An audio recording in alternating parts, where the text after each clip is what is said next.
Ako si Mary Rose Gonzalez Cruce at ako ay nagsiservisyo sa PAMAS bilang coordinator ng Education Department sa PAMAS Palawan. It's not long time ago na magkaroon ng Department of Education. So nakita namin ang need ng edukasyon. By God's grace, ngayon ay meron na po tayong 4 na paaralan. So ito po ay binubuo ng Kabulnukan, Karusuan, Marma at Bayog. And then, by this coming school year, we're working on our 5th school.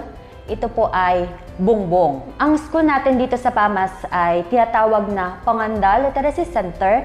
Ang ibig sabihin po ng Pangandal is a Palauan word na ang ibig sabihin ay pangarap na may pananampalataya. Ang school po natin ay nag-umpisa sa pangarap ng mga bata sa bundok. Ngunit dahil sa pananampalataya nila kay Kristo, ang pangarap na ito ay isang naging realidad. At ito po ay nagsilbing pamamaraan para matuto sila hindi lamang sa kanilang edukasyon, kundi mas makilala pa po nila si Kristo. Sa ngayon, kami po ay nagdaraos ng aming Recognition Day sa 4 na school. Ang ating paaralan po sa taas ay mayroong 197 enrollees at ito po ay binubuo ng mga bata na may edad na 7 years old hanggang pataas. So, ang kinikater po ng ating education ay hindi lamang mga kabataan, kasama rin ang kanilang mga magulang. So, meron po tayong adult class. Ito po ay ginagawa every Friday sa taas para turuan naman ang ating mga magulang. Ngayon, kami po ay nagdaraos ng aming Recognition Day para i-acknowledge ang effort ng mga guro, ganun din na mag-aaral sa taong ito. Ang Recognition Day po ay may temang ipatbos o ipagpatuloy. Ibig sabihin na kung ano po yung nasimulan nila ay may pagkakataon o may pag-asa pa nila na ipagpatuloy. So sa taas po ay maraming challenges, maraming mga pagsubok ang kinakaharap, hindi lang ng mga guro, ganun din ang mag-aaral. May mga pagkakataon na kailangan nilang magtrabaho para sa pangangailangan ng kanilang pamilya. Pero ang mga ito ay napapalitan ng saya pag nakita po nila na ang kanilang mga estudyante ay nag-improve. So sa pamamagitan po ng Recognition Day, nakita po namin kung paano lumago ang kakayanan ng mga estudyante. May mga luhang pumatak dahil sa appreciation na nung unang dumating ang mga guro ay hindi pa sila marunong magbasa, hindi pa sila marunong magsalita sa harap. Ngunit ngayon, kaya na po nilang makipag-usap sa mga tao, kaya na po nilang i-express ang kanilang mga sarili sa pamamagitan ng mga presentation na ipinakita nila. So kami po ay nasasayahan na makita ang progress sa dedikasyon at pagtsatsaga na ipinakita ng mga estudyante. At dahil doon, sila po ay nakatanggap ng sertifikasyon ngayong taon. At ganoon din po ang mga bata, mga estudyanteng nakapagtapos ng kanilang elementarya at junior high school.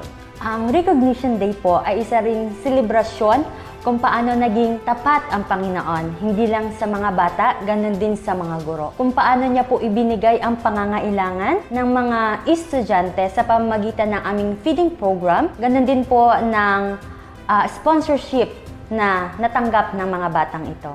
Kami po ay nagpapasalamat sa Panginoon na patuloy niyang ipiniprovide ang pangangailangan ng mga kaibigan nating katutubo sa taas ng bundok sa pamamagitan ng edukasyon. Ang tagumpay po ng mga estudyante ay tagumpay din ng mga guro. Ang mga gurong ito po ay mga board pastors na they have opportunity in lowland but they choose na magturo sa taas para ibahagi hindi lang po ang ABC at 1, 2, 3 kundi para turuan ang mga estudyante para sa kanilang kabuuang ikalalago. Ang edukasyon po ay nakatutok, nakasentro sa Panginoon para ma-develop ang bata hindi lang sa kanyang mental na aspeto, kasama na rin ang kanyang physical, social at spiritual aspect.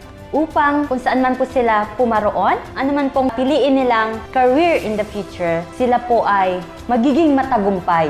Dahil sa paaralan ay natutunan na po nila kung paano magkaroon ng relasyon kay Kristo, kaya naman pong challenges na haharapin nila in the future, ito po ay mapapanugumpayan nila. Bilang isang education coordinator ng PAMAS Palawan, kami po ay patuloy na nagpapasalamat sa suporta ng bawat isa. Ngunit sa kasalukuyan, kami po ay nangangailangan ng mga willing at dedicated teachers para magpagamit sa gawain ng Panginoon. Patuloy po nating suportahan at isama sa ating mga dalangin ang Ministeryo ng Edukasyon dito sa bundok kung saan marami pong kabataan ang uhaw para sa pabalitan ng Panginoon.